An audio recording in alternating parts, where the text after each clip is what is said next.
Neely Kennedy had once been invited to sing at a talent show as a joke. But what started as a prank ended with him stealing the spotlight. Lily Thompson sat hunched low in the worn auditorium chair, her hoodie pulled tight around her face like a shield. Her heart pounded with the kind of dread only a middle schooler could feel. The primal fear that one wrong move could destroy her fragile social survival. Baton Rouge Middle School buzzed with restless energy. Whispers darted through the crowd, little bursts of giggles rippling like sparks. On stage, Principal Jidry tapped the microphone, his voice echoing through the speakers. "Students, please welcome our final guest for Career Day, United States Senator Neely Kennedy." The room erupted. Phones snapping pictures, students gasping, murmurs crackling across the auditorium. Onto the stage strode Lily's uncle. His slow southern drawl and tortoise shell glasses giving him the look of both a political heavyweight and the eccentric relative you'd never quite predict. For most kids, having a famous uncle would be an instant ticket to popularity. But for Lily, it was a curse. Her classmates mocked her endlessly, repeating his folksy one-liners in cartoonish accents. She already felt like the punchline of every joke. Today was destined to be worse. "Dude, your uncle's here," whispered Caleb, her only friend, nudging her with a grin. I didn't know," Lily muttered, barely audible in the sea of voices. And it was true. Her mom had only hinted that Uncle John might stop by for supper during his campaign trail. Showing up at Career Day, that was a bombshell. Kennedy shook Principal Jidry's hand and turned to the audience, his pelican pattern tie swaying as he smiled crookedly. "Y'all, thank you kindly for having me. I hear my niece goes here. So I thought I'd drop in to talk about life and law." Every head swiveled toward Lily. Her cheeks burned as she sank deeper into her seat. For 20 minutes, he held the room captive. He told stories of his rise from a small town lawyer in Zachary to the halls of the U.S. Senate, sprinkling in jokes that had the students laughing out loud. He answered questions about politics, crawfish, and TikTok, drawing chuckles with his self-deprecating wit. But Lily's stomach twisted tighter with each passing second. She knew where this was heading. And then it came. A hand shot up in the back. Derek LeBlanc, the school's reigning bully. The boy smirked, his soccer jersey stretched across his chest. "Senator Kennedy," Derek sneered, "you're great at speeches. But what are you bad at? Could you handle something normal? Like our talent show next week?" The auditorium gasped. Principal Jidry reached for the mic to shut it down, but Kennedy waved her off. His eyes sparkled with mischief. "Well, son, I'm bad at plenty," he said warmly. "Can't cook much outside of gumbo, can't dance without tripping, and TikTok. I don't even pretend to understand it." Laughter rippled. But Derek wasn't finished. He leaned forward, voice sharp as a knife. "So, you're not good at regular stuff. Bet you wouldn't last 5 minutes in our talent show." The crowd froze, breathless. Lily wanted the floor to swallow her whole, but her uncle simply grinned, tilting his head. "Tell me about this talent show," Principal Jidry stammered. "It's our spring showcase. Students perform. Winner gets a small arts scholarship." Kennedy nodded slowly. "And you think I'd flop?" Derek's smirk widened. "No offense, sir. But politicians aren't stage stars. It'd be embarrassing." The crowd gasped. Lily braced for humiliation. But Kennedy's smile only deepened. "Well now, son, life's about stepping out of your comfort zone." "Challenge accepted. I'll perform." The room exploded. Kids leapt to their feet cheering. Phones flashing, voices filling the auditorium. Principal Jidry's jaw nearly hit the floor. "Lily?" She wanted to vanish. As Kennedy stepped off stage, he paused by her row, winked, and whispered, "Surprise, darling. See you at supper." Chaos swirled as students swarmed her, bombarding her with questions. "Is he serious? What's his talent?" Near the exit, Derek caught her shoulder. His grin was razor sharp. "Cool of him to take my dare. But my cousins are bringing a WBRZ News crew. If he flops, it's going to be on camera. Shame, huh?" Lily's chest tightened. She yanked away. "He won't flop." Derek laughed. "What's he gonna do? Read laws out loud? You don't know him, she shot back, her voice trembling but defiant. On the bus, Caleb leaned close. Your uncle's awesome. What's his talent? I don't know, Lily admitted, dread weighing her down. When she got home, Kennedy's pickup was already in the driveway. Inside, he was sitting at the kitchen table with her mom, sipping sweet tea. There's my niece, he said cheerfully, ready for my big debut. Her mom laughed. John, those kids will eat you alive. That's the fun of it, he said, grinning. Lily finally burst. It's not fun. It's a disaster. Her mom frowned. Honey, what's wrong? Derek set this up to humiliate him, Lily said, voice breaking. And if he fails on camera, it'll ruin everything. Kennedy's smile softened. So you're worried I'll embarrass you? Lily dropped her gaze, her chest heavy. Derek's cruel. And there's a news crew. Her mom went quiet. John, maybe you should rethink this, Lily whispered nervously. Kennedy rose from his chair and placed a steady hand on her shoulder. His voice was calm but unshakable. Lily, people often assume they know what others are capable of. Derek thinks he's got me figured out. He's wrong. What will you do? Lily pressed, her anxiety swelling. The talent show is in 3 days. Kennedy's lips curled into a sly smile. That's for me to know. But you won't be ashamed. Trust me. She wanted to believe him, but doubt still gnawed at her chest. That night, sleep refused to come.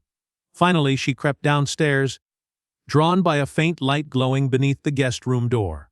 She knocked softly. Come in, her uncle's voice called. He sat on the edge of the bed, papers scattered across the quilt. His glasses were perched low, and his face carried both exhaustion and determination. Couldn't sleep? He asked. She shook her head. No, I'm scared about the talent show. Sit, he said, motioning to the chair. I think you should back out, she blurted. Say you've got a Senate vote. Something important. Kennedy raised an eyebrow. Lie? Not lie, just, Derek set this up so you'd fail? He leaned back, chuckling softly. So what? People laughed at me when I first ran for Senate. Said I didn't have a chance. If I'd let the fear of looking foolish stop me, I wouldn't be here? But this is different, Lily argued. Kennedy reached into the papers and pulled out an old photo. A young boy holding a banjo beside an elderly woman. His expression softened. I wasn't always good at things, he said quietly.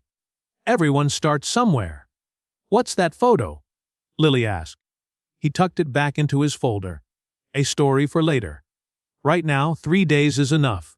The silence stretched, her doubt clashing against his quiet confidence. Let me tell you something, Lily, he continued. When I was a boy, I loved something that others mocked me for. My mama once told me fear of looking foolish is just fear of someone else's opinion. I kept at it. And one day it mattered. That's why I'm doing this. To show you that courage isn't the absence of fear. It's being afraid and still stepping forward. Her eyes widened as his words sank in. I need your help, he added, smiling gently. Help. With what? Practice, he said. You know what kids like these days. I could use a coach. She hesitated, imagining Derek posting clips online to humiliate them. Then she sighed and nodded. Fine. But don't blame me if this goes viral. Kennedy laughed, the sound filling the room with warmth. Deal. Now sleep. We start tomorrow.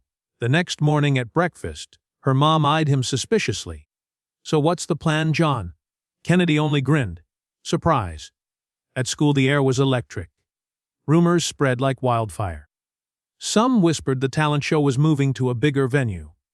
Derek cornered Lily with his usual taunts, but before she could crumble, a new transfer student leaned over and muttered, Ignore him. Real talent always shows up when you least expect it.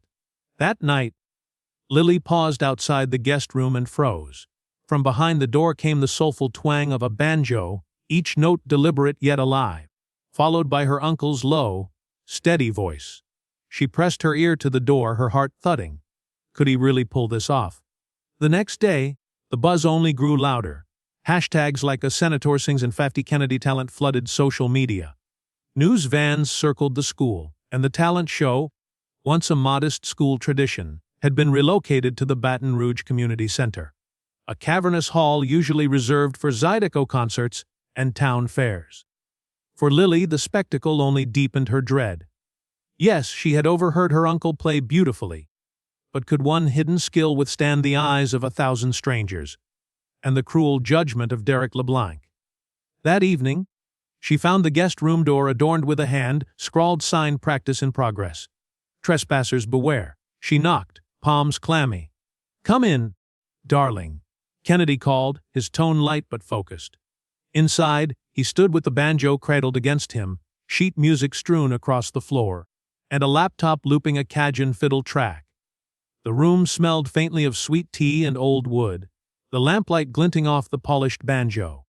Kennedy looked up, his eyes twinkling with mischief and determination. "Ready to help your old uncle make history?" he asked. Lily shifted uncomfortably, her sneakers scuffing the hardwood floor. "Help with what, exactly? You sounded good last night, but what if it's not enough?" Kennedy set the banjo down carefully, leaning against the dresser. His rumpled suit jacket was draped over the chair, looking as worn as he was. "Fair question," he said. "I need an audience to tell me what works, and what doesn't. And you, Lily, you know your classmates better than I do." He strummed a few bright chords, then launched into Jolie Blonde. His voice was gravelly yet soulful, each note spinning a story of love and loss deep in the Louisiana bayou. Lily's jaw dropped. The music stirred something inside her, like a memory she didn't know she had, but doubt still lingered. "It's beautiful, Uncle John, but the kids might not get Cajun music. It's different." Kennedy chuckled, unfazed.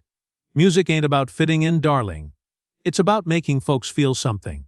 Still, I could use a little polish. So, are you in?" Before Lily could answer, her phone buzzed. A text from Caleb lit up the screen. "They're setting up lights at the community center." This is huge. Her stomach dropped.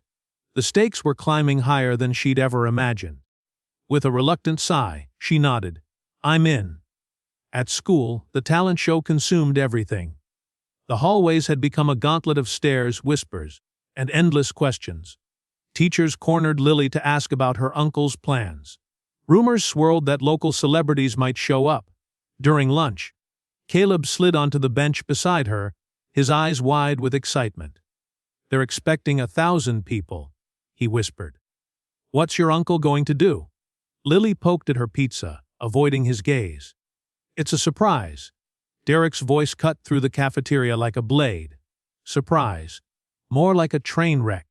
My cousin says WRZ is betting on a flop." He leaned across the table, smirking. "What's he gonna do? Strum a banjo like some swamp grandpa?" Lily's cheeks burned. Words caught in her throat. Then a calm, firm voice interrupted. "Leave her alone, Derek." It was Min, the new girl. She stood with her violin case slung across her back, her dark eyes steadied despite her small frame. Derek sneered. "What's it to you, new kid?" Min didn't flinch. "Bullies like you talk big to hide how small you feel. Lily's uncle has more guts than you'll ever have." The cafeteria fell silent. Heads turned. Derek's smirk faltered, then he muttered, "Whatever," before storming off. Lily stared at Min, stunned. "Thanks, but why'd you do that?" Min shrugged, adjusting her glasses. "My dad's a musician. He says talent's worth defending." She tilted her head. "Is it true your uncle plays banjo?" Lily hesitated. Kennedy had sworn her to secrecy. But Min's sincerity disarmed her. "Maybe. But it's a secret." A small smile touched Min's lips. "My dad plays Zydeco. I know Cajun music. If you need help, I'm around." That afternoon, Lily brought Min home. Her nerves buzzed as they approached the guest room door. She knocked lightly. Kennedy opened it, eyebrows rising at the sight of the newcomer. "Uncle John." "This is Min," Lily said quickly. "She knows music. Her dad's in a Zydeco band." Min clutched her laptop bag, her usual confidence softened by awe. "It's an honor, Senator Kennedy." "Call me John," he said with a grin. "And yeah, I could use a hand. But this stays hush, hush until the show." "Deal." Deal, Min replied, her tone solemn. Inside, the guest room had transformed into a rehearsal space. Sheet music littered the floor. A fiddle track looped on the laptop, and the banjo gleamed under the lamplight. Kennedy explained his plan: 2 songs. One Cajun classic, Jolie Blondet, and an original piece he had written as a teenager. He played a verse, but mid-song a sharp twang snapped through the air. One of the strings broke. "Dang it," Kennedy muttered, frowning at the banjo. "These strings are older than my first campaign." Min stepped forward, kneeling to inspect the instrument. "I can fix it. My dad taught me how to restring." With practiced hands, she worked deftly, replacing the string and tuning it until the banjo hummed again. Kennedy raised his brows, impressed. "You're a natural, Min. What else you got up your sleeve?" Min opened her laptop, pulling up audio software. "The fiddle's too loud in your backing track. It's drowning out your voice. I can balance it. Let's hear it," Kennedy said. As Min adjusted levels, Kennedy's voice softened, turning to Lily. "When I was your age, I was shy as a possum in daylight. My neighbor Miss Clara saw it. She gave me a banjo and said music would help me find my voice. She taught me Cajun songs, the kind that tell stories of love loss and the bayou. It changed me." He pulled out the worn photo Lily had seen before. Young John, banjo in hand, standing beside an elderly woman with a radiant smile. "She told me someday my music would lift people up. I stopped playing when I went to law school, but her words never left me." Lily traced the photo's edges, her chest swelling with both pride and worry. "Why show it now?" Kennedy's eyes grew distant. "Because sometimes you've got to reclaim what you've buried. This show might be my chance." Min looked up from the laptop. "My dad says Cajun music's like a heartbeat. It connects everyone who hears it. But you've got to stand taller when you play. Let your voice carry." Kennedy straightened and tried again. His next verse was fuller, richer, more alive. "Your daddy's a wise man," Kennedy said. Min's smile was bittersweet. "He's on tour a lot. Since we moved here, I don't see him much." Kennedy's gaze softened. "Sounds like you're carrying his music with you, though." By evening, Min had fine-tuned the backing track until the fiddle no longer drowned Kennedy's voice but lifted it, warm and balanced. Lily, thinking back to her school play experiences, suggested stage movements that matched the banjo's rhythm. A sway here, a pause there, gestures that could draw the crowd into the story of each song. Kennedy practiced relentlessly, but as they wrapped up, he admitted something unexpected.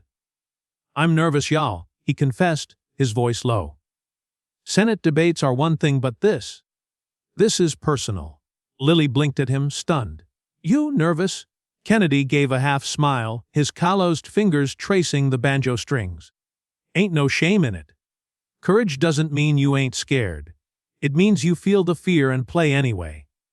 The next day, Derek's taunts grew louder, echoing across the school courtyard. "Your uncle's about to humiliate himself with some hillbilly tune." "My cousin's crew can't wait to film that flop." Laughter rippled around him. Lily's fists clenched, but Min's calm voice steadied her. Min said evenly, "Your uncle's got soul and he knows it." That afternoon, rehearsal was rocky. Kennedy stumbled over a verse, his fingers fumbling across the strings. Min guided his breathing, steadying his rhythm, while Lily arranged props, a stool, a lantern, touches meant to give the stage the earthy, intimate feel of a Louisiana bayou. Watching him, Lily felt a shift. Her uncle wasn't just a senator anymore. He was a man clawing back a piece of himself, and she was part of that journey. Still, worry crept in. Would the audience see what she saw? Or would Derek's cruel predictions prove right? The Baton Rouge Community Center pulsed with anticipation. Its vast hall was packed to the rafters, aisles overflowing, folding chairs lining the walls. Parents, students, local politicians, and curious townsfolk had all gathered, drawn by the improbable spectacle of Senator John Neely Kennedy performing at a middle school talent show. News cameras from WBRZ and even a national outlet stood poised at the back, red lights blinking like watchful eyes. On social media, Hashtags like Faye Senator Sings were already trending. Backstage, 12-year-old Lily Thompson paced the narrow hallway, sneakers squeaking against the polished floor, her stomach twisted in knots. Uncle John had texted that he was minutes away, delayed by a budget vote call from Washington. But the show was starting in 10, and Principal Gaidry's nervous glances weren't helping. "He'll be here, right?" Gaidry pressed, her voice tight. "Why can't stall forever?" Lily swallowed hard. "He'll make it." Beside her, Min touched her arm, violin case slung over her shoulder. "He's got this," she whispered, steady and certain. The stage door creaked. Kennedy slipped in at last, his suit slightly rumpled, his banjo case in hand. His face was wary, but his eyes carried a stubborn light. "Sorry for the drama, y'all," he drawled, his voice calm despite the rush. Ready to stir up some Bayou magic. Relief crashed over Lily like a wave. "You're here. That's what matters," Gaidry, nearly vibrating with excitement, ushered them to a cramped dressing room. "Mr. Kennedy, you're our grand finale. We'll need you in an hour. Anything you require. Just a quiet spot to tune up," Kennedy replied, polite but distracted. Once the door shut, muffling the roar of the crowd, Min set her laptop on a table, checking the backing track. "How's your voice holding up?" she asked, nodding toward the thermos of sweet tea, infused with a throat-soothing recipe her father had suggested. Kennedy took a sip. "Not my best," he admitted, fingers trembling slightly as he adjusted the banjo strings. "But it'll do." Lily frowned, catching the fatigue in his eyes. "You're nervous, aren't you?" He let out a short laugh, sinking into a chair. "Course I am. Ain't you nervous before a big test?" "Yeah. But you're you," Lily said helplessly. "You talk to presidents. And none of that makes me immune to stage fright," he said gently, pulling out the worn photo Lily had seen before. A younger John, maybe 13, grinning beside an elderly woman with kind eyes, both clutching instruments on a makeshift stage. His gaze softened. "This isn't like a Senate speech," he murmured. "This is personal." Amin's curiosity was quiet but insistent. "That picture, you look at it before every practice. Who is she?" Kennedy hesitated, then passed it to her. "That's Miss Clara," he said softly. "My music teacher back in Zachary. She saw a scared boy and gave him a banjo. Said it would help me speak my heart." "She was right? You learned from her?" Lily asked, the pieces falling into place. "From 10 to 14. Kennedy nodded. "Till life got busy with school, then law, then politics. But I never forgot her. She told me my music could lift people up someday. I reckon tonight's the start." Out on stage, student acts filled the program, dancers twirling. A clarinet solo, a comedy skit that drew polite chuckles. The audience was warm but restless, their attention drifting, everyone clearly waiting for the headliner. Backstage, Kennedy strummed softly, warming up, his eyes distant. Lily studied him, pride and fear tangled tight inside her chest. "You don't have to do this," she blurted. "Nobody would blame you if you backed out." Kennedy looked at her, surprised. "Would you be disappointed if I did?" Lily paused, and felt the truth hit her. A week ago, she dreaded this night. Now she wanted to see him shine. "Yeah," she admitted, "I would." He smiled, a real smile, not his practiced Senate one. "Then I'm doing it. For Miss Clara. For me. And for you." A stagehand poked his head in. 5 minutes, Senator." Min squeezed Kennedy's arm quickly. "Stand tall, breathe deep. Focus on the back wall if the crowd feels too big." She slipped out to find her seat, leaving Lily alone with him. Kennedy exhaled, banjo resting across his lap. "Your friend's something special," he said quietly. Lily nodded softly. "Yeah, she is." The stagehand's call rang out again. "You're up?" Kennedy inhaled deeply, tucked the photo into his jacket pocket, and squared his shoulders with quiet resolve. "Here goes nothing." As they stepped toward the stage, Lily's eyes swept the audience. Her mother sat front row, waving to her with a reassuring smile. Just a few rows back, Derek lounged with that same mocking smirk, visible even in the dim glow of the lights. Principal Gaidry approached the microphone, her voice echoing through the charged silence. And now, our special guest, Senator John Neely Kennedy. A tidal wave of applause surged through the hall, shaking the walls with its force. Kennedy flashed Lily a quick wink before stepping into the spotlight, banjo gleaming beneath the stage lights. For the first time, he didn't look like the polished figure from television. He looked smaller, more vulnerable. Just a man with a story to tell. For one terrifying heartbeat, Lily feared the nerves would overtake him. Then he struck a single, crisp note. The crowd stilled, breath held as the opening chords of Jambalaya rang out, lively and unfiltered. His voice, raw yet soulful, carried the grit of the bayou, weaving itself into every corner of the room. The audience leaned forward, drawn into the rhythm, the honesty, the spirit in his tone. From her seat, Lily's pulse raced in time with the beat. Beside her, Min sat wide-eyed, and Derek. His smirk dissolved, replaced by stunned silence. The song ended with a lingering hush before the hall erupted into thunderous applause. Kennedy, his voice low but steady, leaned into the mic. "This next one's mine. Written when I was just a boy, dreaming about making a difference." What followed was Bayou Dreams, an original piece born of resilience and hope. Its simple chords carried powerful words: keep your heart open, let the river flow. Each lyric resonated deeper than the last, tugging tears from the crowd. Min's hand found Lily's, their fingers locking as if to steady one another. By the time the final note faded, the audience was on its feet, cheering, clapping, stomping, a standing ovation that rattled the rafters. Kennedy bowed humbly, a vulnerable smile lighting his face. His eyes searched for Lily, asking a silent question. She clapped until her palms stung, nodding fiercely, pride overwhelming her fear. Backstage, chaos swirled, students, teachers, staff crowding the wings. Lily and Min fought their way through, finding Kennedy in the dressing room, banjo resting open in its case, the photo of Miss Clara in his hand. "You were incredible!" Lily blurted, cheeks flushed with excitement. Min grinned. "And your breathing was perfect. My dad would have loved it."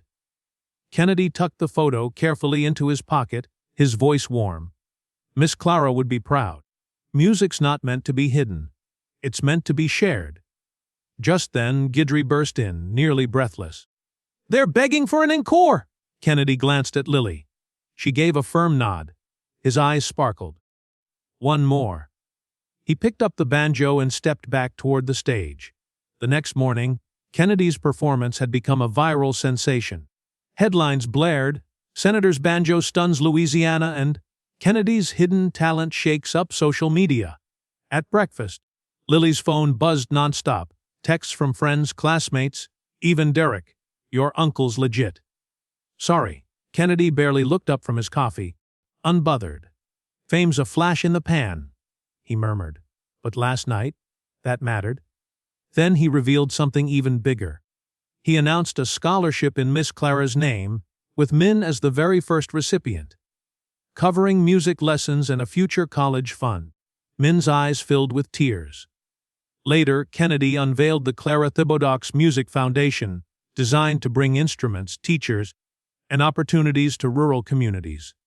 "Miss Clara told me to lift folks up," he said, his voice thick with emotion. "And this is how." He invited Lily and Min to serve as youth ambassadors, traveling to share the spirit of music wherever it was needed. Weeks later, in a Cajun town along the river, Lily stood with Min, Kennedy, and Miss Clara's family at the foundation's launch.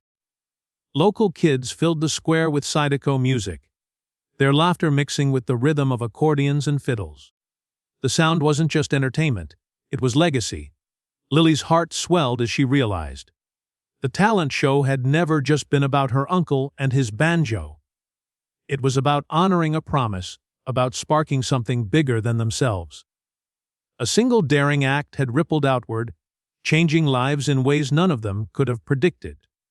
And if this story of courage and connection stirred something in you, we invite you to join the journey. Your support helps us keep telling stories that inspire, heal, and unite. Click the link in our bio, and together let's keep the music alive.